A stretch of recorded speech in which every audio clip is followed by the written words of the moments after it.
ধীরে ধীরে হিসাব হবে, বিচার হবে, হিসাব হবে, বিচার হবে। প্রত্যেকটি মানুষকে আমার আল্লাহ ডাকবে, আমার আল্লাহ পাক বলবেন আমি তো হিসাব করব, হিসাবের আগে তুমি তোমার হিসাবটা করে নাও। ইকরা কিতাবাকা কাফা বিনাফসিকা আল-ইয়াওমা আলাইকা হাসিবা। তুমি তোমার নিজের হিসাবটা করে নাও, তোমার আমলনামা তুমি পড়ে নাও। তুমি কত সালে কত নামাজ আদায় করেছো, কত সালে কত রাত তুমি আমার ইবাদত বন্দেগী করেছো, কতটা নাফরমানি করেছো, তোমার আমলনামা তুমি দেখে নাও। এই নবীর উম্মত উম্মতিরা খুব খেয়াল করে শোনো, এই পর্যন্ত আমার বয়স 37 ইয়ার্স। না না না, আপনার বয়স 50 বছর হয়ে গেল, আপনার 60 বছর হয়ে গেল, এখানে অনেক 40 বছরের যুবকরা রয়েছে। না না না না, এই জীবনটা আপনি পার করে ফেললেন। প্রত্যেকটা বছরে, প্রত্যেকটা দিনে, প্রত্যেকটা ঘন্টা, প্রত্যেকটা মিনিটে, প্রত্যেকটা সেকেন্ডের হিসাব আপনাকে দিতে হবে।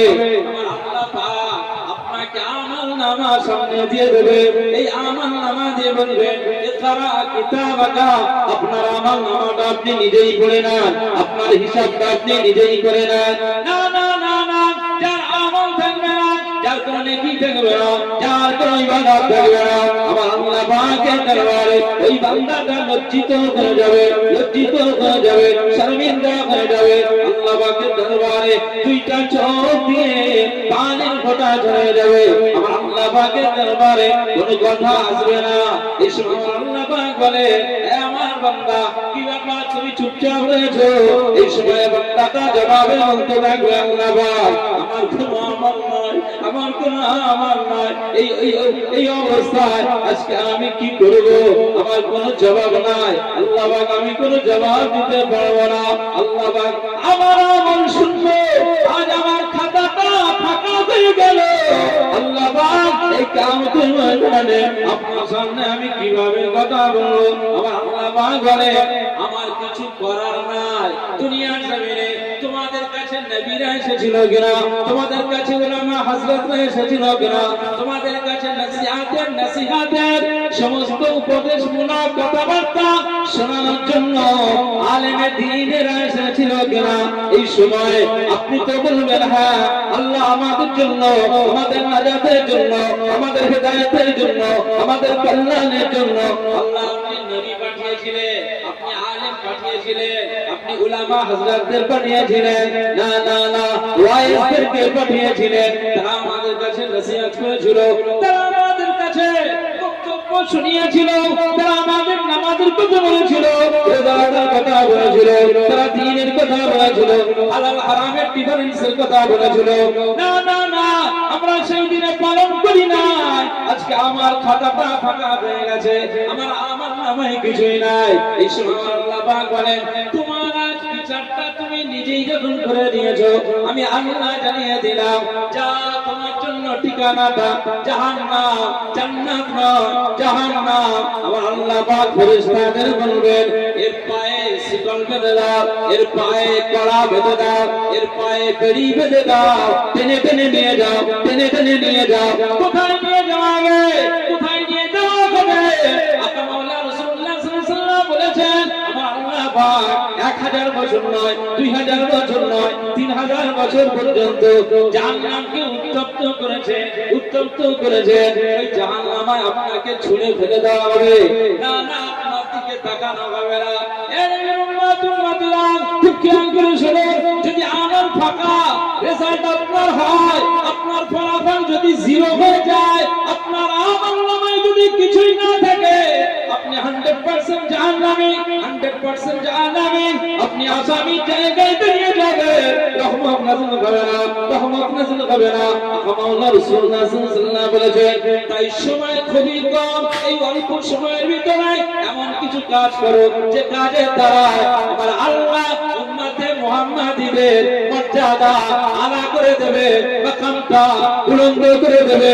নবী নূহ আলাইহিস সালামের উম্মতের বয়স অনেক বেশি, নবী মুসা আলাইহিস সালামের উম্মতের অনেক বয়স বেশি, নবী ঈসা রূহুল্লাহ আলাইহিস সালামের উম্মতের বয়স অনেক বেশি। কিন্তু তারা যে আমলগুলো সারা জীবন করবে, আমার উম্মতেরা সেই আমলগুলো যদি 50-60 বছরের মধ্যে করে নেয়, কিয়ামতের ময়দানে আমার আল্লাহ পাক অন্যান্য নবীদের উম্মতদের সারা সারা জীবনে শত শত বছরের ইবাদত আমলের ওজনগুলো আমার আল্লাহর দরবারে হালকা হয়ে যাবে। আমি কামলিওয়ালা আমার উম্মতের এই স্বল্প সময়ের ইবাদতে আল্লাহটা আমার আল্লাহ পাকের দরবারে ভারী হয়ে যাবে। বলবেন না সুবহানাল্লাহ।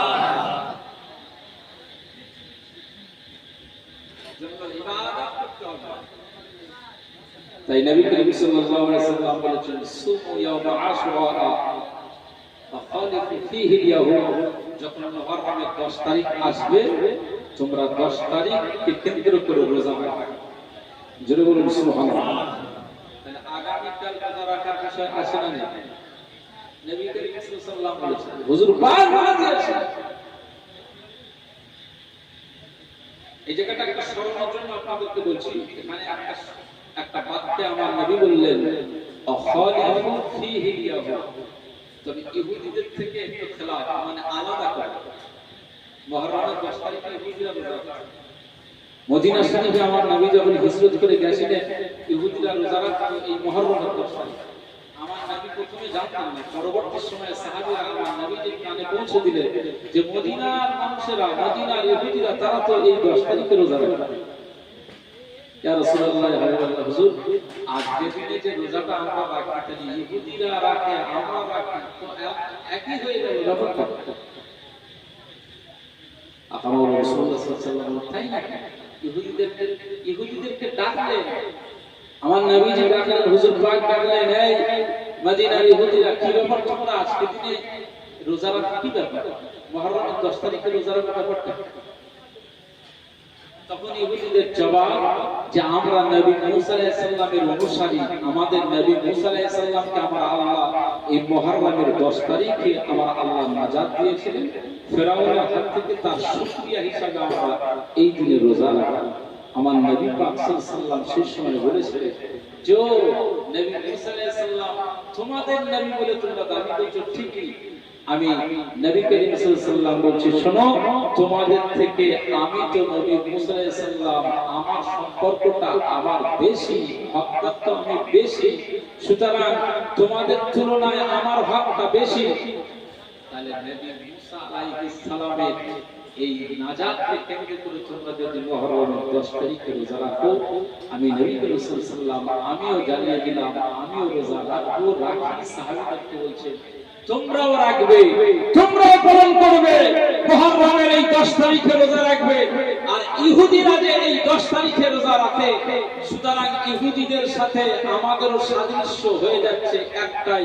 তাই ইহুদিদের থেকে একটু আলাদা করার জন্য আমার নবী বললেন সুমু ক্বাবলাহু ইয়াওমান আও বা'দাহু ইয়াওমা, তোমরা এই মুহররমের 10 তারিখে আগের দিনে একটা রোজা রাখবে, মানে আজকের দিনে একটা রোজা, কিংবা মুহররমের 10 তারিখের দিনে রোজা রাখার পরের দিন বা'দাহু ইয়াওমান পরের দিনে একটা রোজা রাখবে। তাহলে কি হবে? ইহুদিদের সাথে সাদৃশ্য হবে না, তাহলে ইহুদিদের থেকে আলাদা হয়ে যাবে। আমার আল্লাহ পাক মুহাম্মদ সাল্লাল্লাহু আলাইহি ওয়াসাল্লামের জাতি হিসাবে আকামাউল্লাহ রাসূলুল্লাহ সাল্লাল্লাহু আলাইহি ওয়াসাল্লামের সাথে আমার আল্লাহ হাসর করাবে। আমরা জোরে বলুন সুবহানাল্লাহ। কারণ একটি হাদিসে এসেছে আমার নবী করিম সাল্লাল্লাহু আলাইহি ওয়াসাল্লাম বলেছেন মান তাশাব্বাহা বিকাওমিন ফাহুয়া মিনহুম, যে কওমের সাদৃশ্য গ্রহণ করবে কিয়ামতে তার সাথে তার হাসর হবে। এখন সোহাই দাউদিয়া মাদ্রাসা প্রাঙ্গণে যত শ্রোতা আমার ভাইরা যারা এসেছেন, রোজা রাখার ক্ষেত্রে শুধু ইহুদিদের থেকে আলাদা এই বিধান শুধু রোজা রাখার ক্ষেত্রে না সবকিছুর ক্ষেত্রে? সবকিছুর ক্ষেত্রে হাফ প্যান্ট ছেলেরা এখন গরমের সময় করছে না কেন? আপনাদের এলাকার কি করছে আমি জানি না, আমাদের এলাকার এখন গরমের সময় বুলেট থেকে বানাচ্ছে হাফ প্যান্ট। দুই ছেলে মেয়ের বাপ আল্লাহ একটু টাকা দিয়েছে, ও হাফ প্যান্ট করে ঘুরতেছে। আপনি একটু জিজ্ঞেস করবেন যে কি ব্যাপার, গরম তো। দেখবেন সল্টলেক সেক্টর 5 সল্টলেক যে ফাঁকা জায়গা মর্নিং ওয়াক করে বিজেপির একজন ক্যান্ডিডেট নেতা দিলীপ ঘোষ, আর একটা ফেমাস নাম জানেন?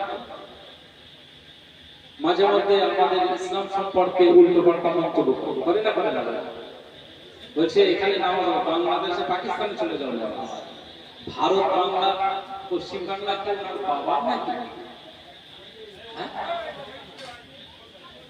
তবে মনে রাখতে হবে ইসলাম মাথা উঁচু করে এই বাংলাতে নয় গোটা পৃথিবীতে মাথা উঁচু করে রয়েছে দাঁড়িয়ে, বিগত দিনে ছিল, আজও আছে দাঁড়িয়ে, কিয়ামত পর্যন্ত ইসলাম বিজয়ী বেশে মাথা উঁচু করে বিশ্বের মানচিত্রে দাঁড়িয়ে থাকবে। কোন মুসলমানকে কেউ জব্দ করতে পারবে না। একবার জোরে বলুন সুবহানাল্লাহ।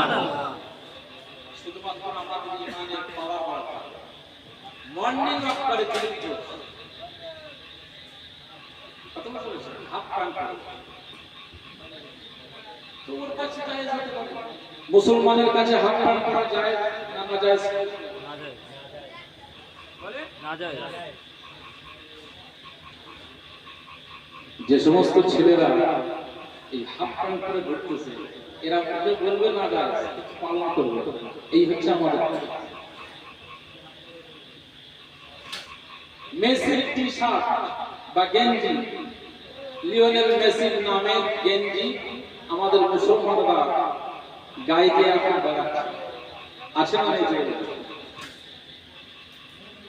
মেসি পিঠে বুকে যদি ধারণ করে ঘুরে, মনে রাখতে হবে সে একজন ফেমাস ফুটবলার, বিশ্ববিখ্যাত তারকা। এই মুহূর্তে এই বিশ্বকাপে তার গোল দেওয়ার সংখ্যাটা বেশি। মেসি এই মুহূর্তে সর্বকালের সেরা সর্বোচ্চ গোলদাতা লিওনেল মেসি। দুনিয়াবি ক্ষেত্রে মেসির পায়ের জাদু মানুষের ভালো লাগবে ঠিকই, কিন্তু মেসিকে যদি আপনি অন্তরে জায়গা দিয়ে দেন, আপনার হাসরকে সিদ্দিকে আকবর আবু বকর সিদ্দিক হুজুরের সাথে হবে, আপনার হাসরকে আম্মাজান ফাতেমাতুজ জাহরা রাদিয়াল্লাহু তাআলা আনহার পরিজাত টুকরা সন্তান কারবালার জমিনে এরকম মুহররমের 10 তারিখ শুক্রবার পড়েছিল। আগামীকাল সেই শুক্রবার আমাদের স্মৃতিতে এই মুহূর্তের জন্য চোখে পানি এসে যায়। সেই শুক্রবার, সেই মুহররমের 10 তারিখ ইমাম হোসেন রাদিয়াল্লাহু আনহু কারবালার জমিনে শহীদ হয়েছিলেন। কিয়ামতের ময়দানে যারা লিওনেল মেসির গেঞ্জি 7 CR7 এর গেঞ্জি পরে যারা মহব্বতের সঙ্গে চলাফেরা করে, বলুন ওদের মহব্বত করলে হাসরে কি ইমাম হুসাইন হুজুরের সঙ্গী হয়ে হাসর হবে না ওদের সাথে হাসর হবে?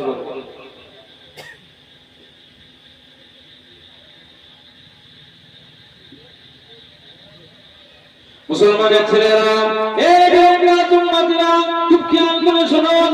আকা মাওলানা রাসূলুল্লাহ সাল্লাল্লাহু আলাইহি ওয়াসাল্লাম জানিয়ে দেন, এই পৃথিবীর জমিনে যারা আমার উম্মত বলে দাবি করবে, যারা আমার কওম বলে দাবি করবে, আমি নূর নবীজি জানিয়ে দিলাম পার্থক্য থাকবে। দুনিয়াতে মানবতা, মানবতন্ত্র বলে একটা বিষয় রয়েছে। প্রত্যেকটা মানুষ প্রত্যেকজনকে ভালোবাসবে। একজন দলিত আদিবাসী হিন্দু জৈন বৌদ্ধ খ্রিস্টান এভাবে যেই বিভাগে পড়ুক না কেন তুমি মুসলমান ছাপিয়ে যাবে। আকা মাওলানা রাসূলুল্লাহ সাল্লাল্লাহু আলাইহি ওয়াসাল্লাম আমাদেরকে শিক্ষা দিয়েছেন। মদিনা শহরে একটি সময় সাহাবীরা রয়েছে, আকা মাওলানা রাসূলুল্লাহ সাল্লাল্লাহু আলাইহি ওয়াসাল্লাম হুজুর পাক বসে রয়েছেন, সাহাবীরা বসে রয়েছেন, আলোচনা চলে, রাস্তার কিনারায় বসে আছেন, আলোচনা চলে। এমন সময় একটি লাশ বহন করে নিয়ে আসে ওদেরা, এই সময় আমার নূর নবীজির নজর যখন পড়ে যায়, হুজুর যখন দেখতে পেয়ে যায়, এই সময় হুজুর পাক ওই লাশকে দেখতে পেয়ে হুজুর বসেছিলেন, এই অবস্থায় দাঁড়িয়ে গিয়েছে। সাহাবীরা বলেন এটা তো আমাদের লাশ নয়, এটা কোনো মুমিনের লাশ নয়, এটা কোনো মুসলমানের লাশ নয়। সাহাবীরা বলে ইয়া রাসূলুল্লাহ, ইয়া হাবিবাল্লাহ, একজন ইহুদির লাশ থেকে আপনি দাঁড়িয়ে গেলেন। নূর নবীজি সেই সময় জবাবে বলে দিয়েছিলেন, আমার সাহাবীরা, আমি রাসূলুল্লাহ সাল্লাল্লাহু আলাইহি ওয়াসাল্লাম দুনিয়া দিলাম, তোমরা যে দেখতে চাও এটা মুমিনের লাশ নয়, এটা মুসলমানের লাশ নয়। মনে রাখতে হবে ওই মানুষটা মৃত্যু দাতা আমার আল্লাহ, জান কবজকারী হলো ফেরেশতা মালাকুল মউত আল্লাহ। মনে রাখতে হবে ধর্মের ক্ষেত্রে পার্থক্য থাকতে পারে, কিন্তু মানুষ হিসাবে মানুষ, সে ব্যক্তিটা তো একজন মানুষ। আমি নূর নবীজি জানিয়ে দিলাম সে অন্য ধর্মের মানুষ হলেও আমি আকা মাওলানা রাসূলুল্লাহ সাল্লাল্লাহু আলাইহি ওয়াসাল্লাম শুধু একটা মানুষের সম্মানার্থে আমি দাঁড়িয়ে গিয়েছি, এখানে অন্য কোনো ব্যাপার নাই। আমার নবীজি সর্বকালের শ্রেষ্ঠ শিক্ষক, তিনি বলেন আনা মুআল্লিমুন বুইস্তু মুআল্লিমান, আমি একজন শিক্ষক, তোমাদের কাছে প্রেরিত হয়েছে। সব কিছু আদর্শ যদি তোমাদের মানতেই হয়, মা আমিনার কলিজার টুকরা হযরত মুহাম্মদ সাল্লাল্লাহু আলাইহি ওয়াসাল্লামকে দেখে তোমরা শিক্ষা নাও, আদর্শ গ্রহণ করে নাও। না না না, এই পৃথিবীতে যদি মুহাম্মদ সাল্লাল্লাহু আলাইহি ওয়াসাল্লাম হুজুর পাকের আদর্শ কেউ বাস্তবায়ন করতে পারে, আমার আল্লাহ পাক তাকে কামেলে মুমিন হিসাবে কবুল করে নেবে। একটা ইহুদির সম্মান করেছে শুধু লাশে, ধর্মের জায়গা না। এই পৃথিবীর মানচিত্রে এখন ধর্মের ক্ষেত্রে আলাদা সব ঠিকই আছে, মানুষ বিপদে পড়লে আমরা মুসলমান থাকবো। তার মানে এই নয় লাকুম দীনুকুম ওয়ালিয়া দিন, তোমার দিন তোমার কাছে, আমার দিন আমার কাছে, তোমার কালচার তোমার কাছে, আমার কালচার আমার কাছে। তুমি যার সংস্কৃতি মানো, কিন্তু আমি আজ মুসলমান, আমি একজন মুসলমান, আমার কালচার হাবিবুল্লাহ। একবার জোরে বলুন সুবহানাল্লাহ। আমার আদর্শ হুজুর পাক হাফ প্যান্ট পরতে বলেছেন, হুজুর পাকের সাহাবীরা হাফ প্যান্ট পরেছেন। আস্তাগফিরুল্লাহ, মাআযাল্লাহ। কি মুসলমান আজকে আমরা? একটু আল্লাহ টাকা দিয়েছে, ধন সম্পদ দিয়েছে, তোমার এই টাকা আর এই ধন সম্পদ কতটা রয়েছে? হযরত উসমান গনি হুজুরের মতো তোমার সম্পদ নেই। হযরত উসমান গনি হুজুর, তার যা আল্লাহ ধন সম্পদ দিয়েছিল, এই সম্পদের গরিমা ও হকদার দেখায় নাই দুনিয়াতে, এই টাকা কুড়িটা দেখায় নাই, বরং তার এই ধন সম্পদ দিয়ে তিনি এত বিনয়ের মধ্যে দিয়ে দিন যাপন করেছিল যে হযরত উসমান গনি রাদিয়াল্লাহু আনহু কে আমার আল্লাহ দুনিয়াতে তাকে জান্নাতের সার্টিফিকেট, জান্নাতি ঘোষণা আমার আল্লাহ ফেরেশতা জিবরিল আলাইহিস সালামের মাধ্যম দিয়ে হাবিবুল্লাহর কানে পৌঁছে দিয়েছে। একবার জোরে বলুন সুবহানাল্লাহ। এজন্য খুব সাবধান। তাহলে এখান থেকে একটা শিক্ষা নিতে হবে, ইহুদিদের কোন কালচার, খ্রিস্টানদের কোন কালচার, গায়ের কওমদের কোন কালচার, তাদের কোন আদর্শ আজ আমরা মুসলমান আমাদের চরিত্রে যেন না ফুটে ওঠে। আমাদের কোরআন ও হাদিস আমাদের কাছে আসে, এই সংবিধান মোতাবেক আমরা যেন জীবন